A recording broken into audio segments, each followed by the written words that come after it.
Bismillahirrahmanirrahim. Assalamualaikum warahmatullahi wabarakatuh. Apa kabar teman-teman sekalian? Jumpa lagi bersama saya di channel Kabar Edukasi. Pada video kali ini kita akan sama-sama melihat berita terkait tentang teman-teman tenaga honorer, yang dimana berita ini saya kutip dari cnbcindonesia.com. Pada media elektronik ini itu dia mengangkat topik atau headline, "Selamat, ada kabar baik buat para honorer tahun ini." Apa saja itu? Mari kita baca bersama-sama.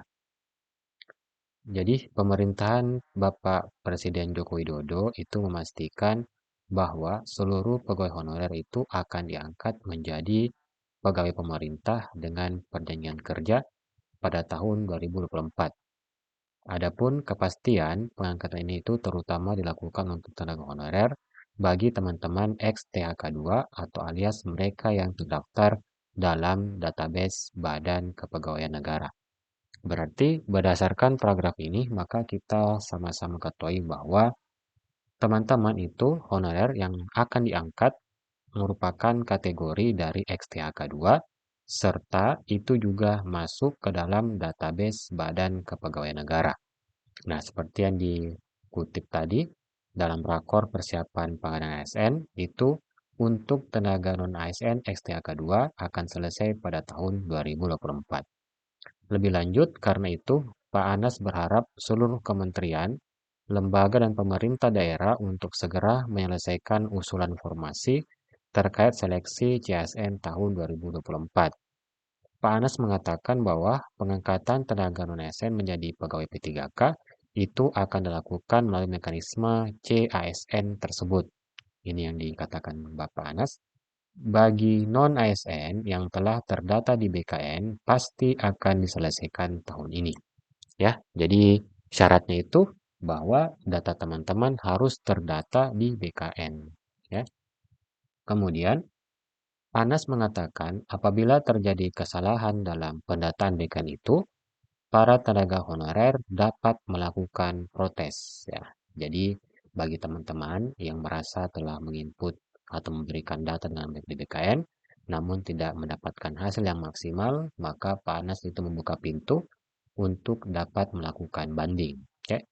Karena menurut Pak Anas, protes dapat disampaikan langsung kepada kementerian dan pemerintah daerah masing-masing. Jika ada kesalahan data, silakan ke Pemda masing-masing karena data yang masuk ke kami telah ditandatangani oleh kepala daerah. Oke, jadi saya harapkan data dari teman-teman sekalian sudah oke sehingga tidak perlu untuk mengajukan banding alias sudah terdata semua. Lebih lanjut, Pak Anas mengatakan BKN juga akan melakukan verifikasi dan validasi. Oke, kata kuncinya adalah verbal, verifikasi, dan validasi. Jadi tidak hanya masuk teman-temannya, berarti data kalian juga itu harus lolos tahap verifikasi dan validasi oleh BKN. Oke. Kemudian verifikasi dan validasi itu dilakukan untuk memastikan bahwa data mengenai XTHK2 sudah benar.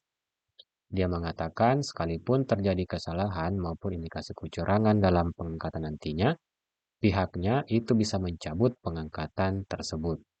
Di sini ada kutipan beliau, jika sampai pengangkatan P3K tetap atau paruh waktu ada kekeliruan, maka di tengah jalan NIP-nya itu akan dicabut.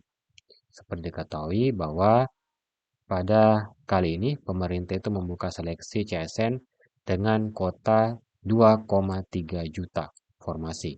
Oke, yang dimana sebanyak 1,7 juta formasi itu akan difokuskan untuk menyelesaikan masalah tenaga honorer yang ada di Indonesia. Berarti sisanya itu akan terbuka untuk umum. Kemudian masalah tenaga honorer itu mencuat setelah pemerintah menghapus keberadaan jadi pegawai ini dari pemerintahan. Penghapusan ini dikhawatirkan akan menyebabkan para tenaga honorer terkena pemecatan massal. Oleh karena itu, penyelesaian masalah tenaga honorer menjadi salah satu amanat dari Undang-Undang Nomor 20 Tahun 2023 tentang SN. Di sini pemerintah diberi tenggat waktu untuk menyelesaikan masalah ini paling lambat bulan Desember tahun 2024. Pemerintah akan menyelesaikan masalah honorer ini dengan mengangkat para tenaga honorer menjadi pegawai P3K. Selain itu, pemerintah juga sudah menyiapkan alternatif mengangkat tenaga honorer menjadi P3K paruh waktu ketika pengangkatan P3K tetap belum dimungkinkan.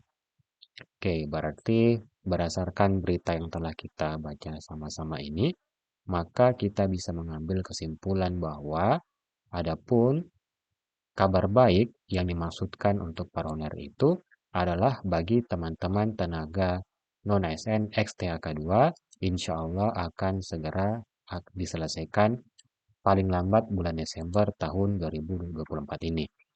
Tapi dengan syarat bahwa teman-teman XTHK2 itu haruslah terdaftar dalam database Badan Kepegawaian Negara. Tak hanya itu, apabila sudah terdaftar, maka teman-teman juga sekali itu harus lolos tahap verifikasi dan validasi. Oke, gunanya apa? Gunanya untuk memastikan bahwa data mengenai XTHK2 ini sudah benar. Kalau itu semua terpenuhi, maka insya Allah kemungkinan bagi teman-teman XTHK2 itu akan diangkat menjadi P3K akan semakin besar. Dan nantinya, pada akhirnya nanti apabila memang tidak dimungkinkan untuk menjadi P3K penuh waktu, maka pemerintah telah menyiapkan alternatif, yakni mengangkat teman-teman sekalian menjadi honorer P3K paruh waktu. Oke, kalau begitu sekian informasi atau kabar yang bisa kami berikan. Semoga bermanfaat. Bagi teman-teman yang belum subscribe channel ini, silakan untuk subscribe guna untuk meningkatkan motivasi kami untuk memberikan berita-berita menarik lainnya. Oke, sekian dari kami. Assalamualaikum warahmatullahi wabarakatuh.